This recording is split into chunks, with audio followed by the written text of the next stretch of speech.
Hello everyone and welcome back to the Nut House. My name is Cynthia. I'm so glad you've joined us today. So today I wanted to use some chicken and make us a chicken gravy pot pie.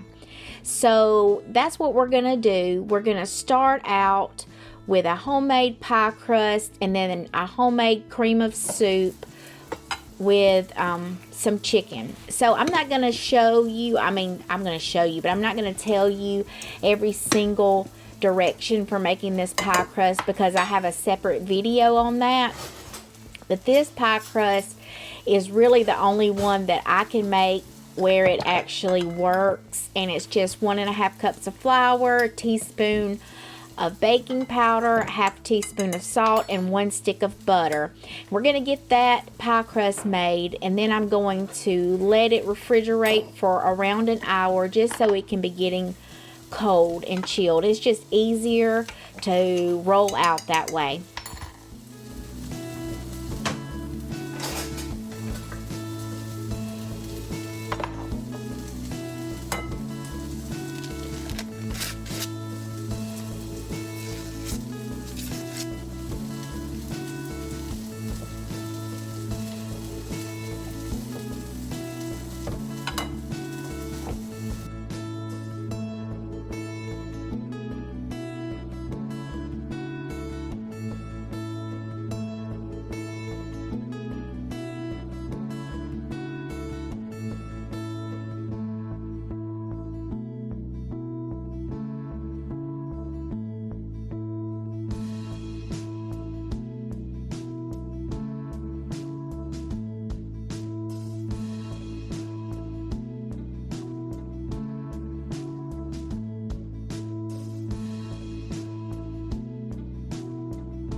Now, if you don't want to make your own pie crust, you can purchase a prepared pie crust and just use this. I don't know if it's cheaper to buy it or to make it, since the price of everything has raised so much, but I just prefer to make everything that I can. But there's no fault in using store-bought when you need to or when you have to. So I'm going to use 2 chicken breasts that I had left over from a couple nights ago. We had chicken tenders, and I needed to use these up so they wouldn't go bad. I'm going to cut off all the parts that we just don't care for. I'm going to put some salt and pepper, garlic powder on it, and some avocado oil, and I'm just going to cook this on like 350 degrees until it's done, or when I use a thermometer it's over 165 degrees. Now, if you have a rotisserie chicken, you can use this or leftover chicken, and one good thing to use is some of your home canned chicken, because that chicken is super tender, and for some reason it would probably be the best choice. But since I have to use these up, I decided to go ahead and use these instead.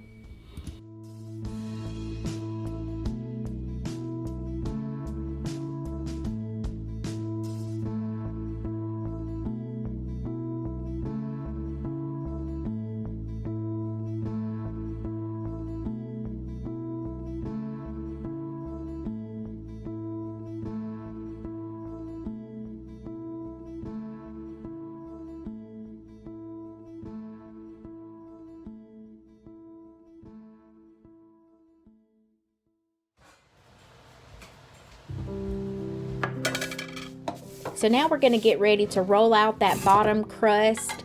And sometimes with the bottom crust I'll pre-bake it, but today I'm not. I'm just going to do the bottom and the top and then let it cook. So we're just going to divide this dough and roll it out. Now when rolling the pie crust out, just make sure that if you see anything to start to stick, to add a little bit more flour to it, because if it sticks, then it's going to start breaking apart and then you'll just have a mess. So don't be shy with the flour. Of course, I don't want too much flour because it'll be tough, but since my original recipe started with 1.5 cups, I can add probably up to about 1/2 cup and it not change anything.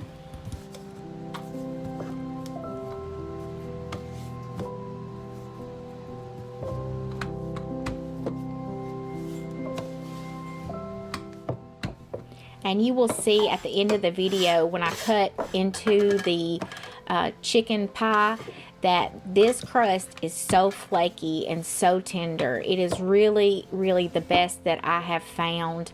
And I hope that you'll try it out and see if you're scared of pie crust or you were just really bad at it like me. This one is one that you really need to try.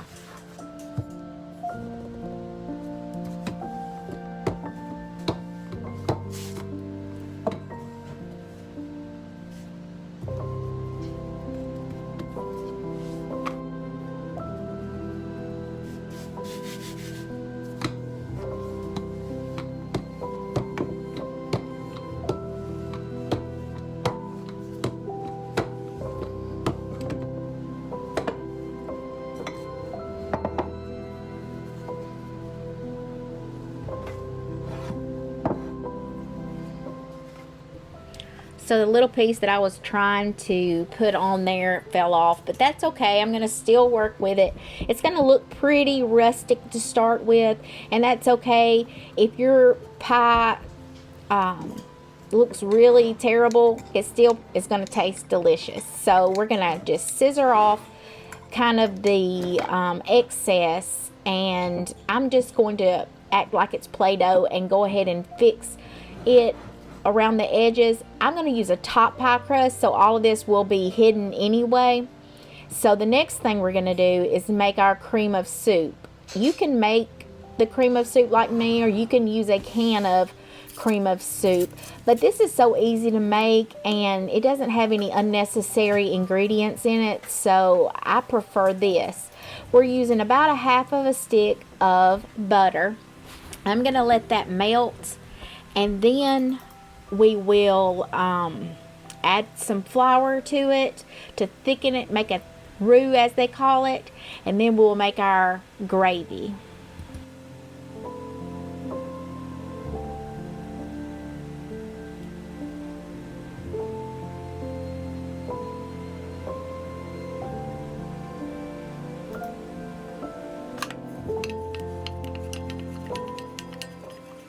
So since this is a chicken gravy pie and my children are not lovers of too many vegetables, I'm not going to add vegetables into my cream of soup. So, but you can add peas and carrots or whatever you like. But on the side, I'm just going to cook some green beans that we had canned from our garden, and we'll have it on the side so everybody can enjoy this meal. Now, to the 4 tablespoons of butter, I'm going to add equal parts of flour. Now, I didn't really measure it here, so I'm just sprinkling it in until it gets to the right consistency. But usually it's the same amount of butter as it is flour to make any kind of gravy. Even if you wanted to make a chicken gravy, which when I fry chicken, I'll take some flour and add it to the chicken grease. And that's really delicious gravy. So I'm going to go ahead and stir this up and let it cook just for a few minutes. And then we're going to add some liquid to it. Now, you can add milk, you can add chicken broth, but I had some half and half that half and half that was coming up on the expiration date. So I went ahead and added that, and then I added just a little bit of water. And since this is a chicken gravy, the creamier the sauce to me, the better. I'm going to add a little bit of salt and some pepper and garlic powder, and we're just going to let this thicken on the stove, and then I'm going to cook my green beans over on the side.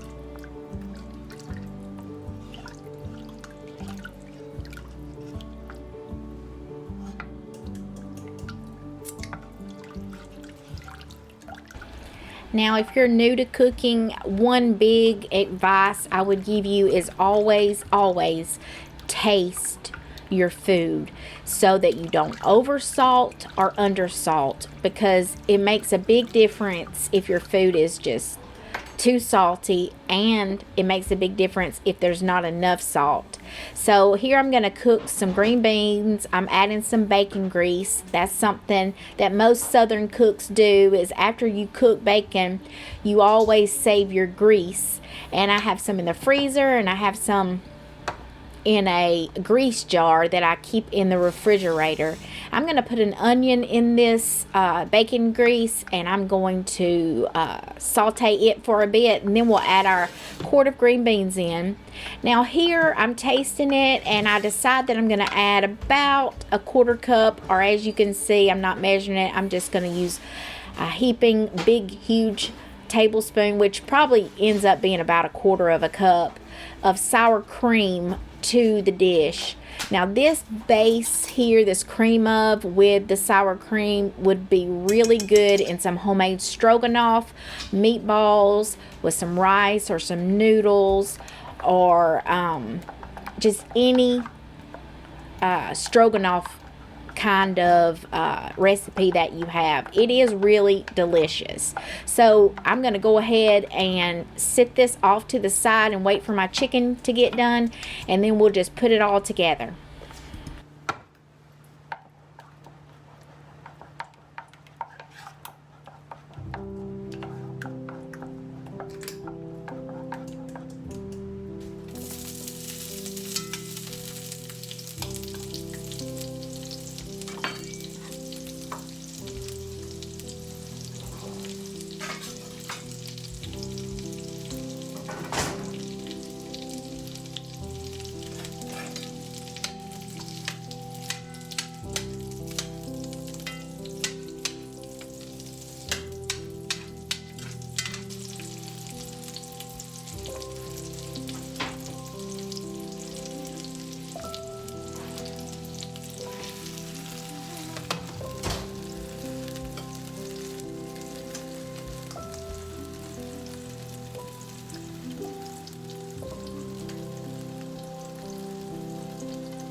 And that's my home canned green beans that we grow in our garden. It is one of the easiest things that you can grow. This is the Blue Lake pole bean variety, but if you have a chance to grow any, these are really delicious, and I try to put up enough for the whole year so I don't have to buy the canned green beans. We're just not a fan of the canned ones.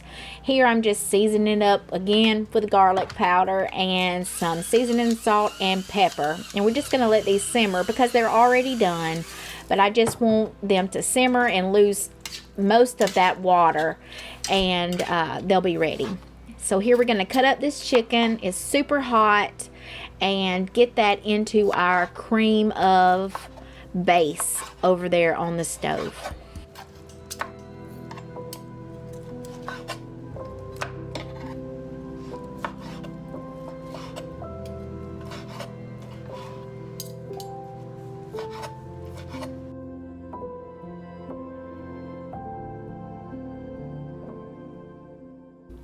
So do you like chicken pot pies, or is there a pot pie that you like better? My favorite all time is roast beef pot pie. So I would substitute some home canned roast beef, or even maybe a can from the store if you don't can your own beef, and add that to it. It is way better than chicken in my opinion.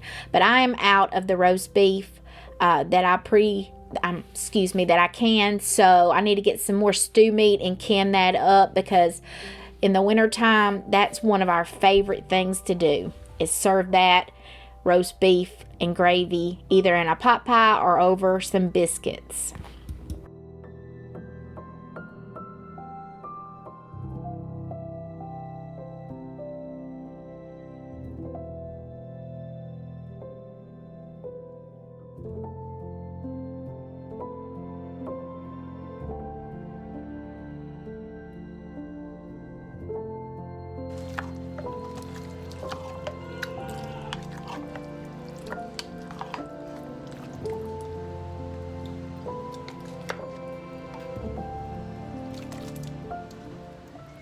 So we're going to get this in the bottom pie crust, and then I'm going to roll out the top pie crust and get that on.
So here I'm going to take the two crusts, the bottom and the top, and I'm going to fold them together. I'm going to fold them over on each other and go around, and then I will just crinkle the sides. And you can use a fork and do it. I'm just going to use my hands. If I have too much, I'll just cut off the excess and leave it to the side.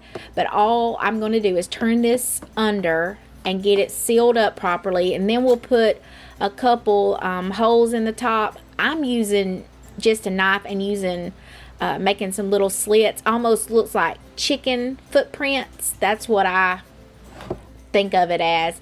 And we're going to get this in a 350-degree oven until it's bubbling and golden brown. We will add an egg wash top to it. That's totally up to you. It does make it prettier, browner, and shiny. So you almost always do that.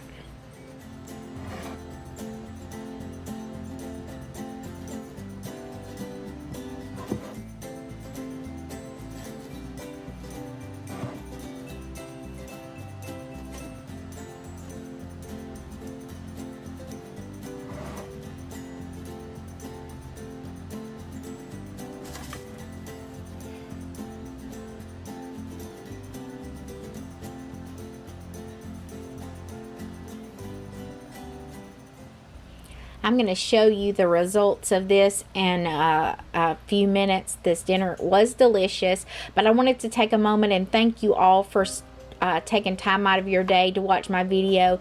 It means so much to me. I really, truly appreciate it.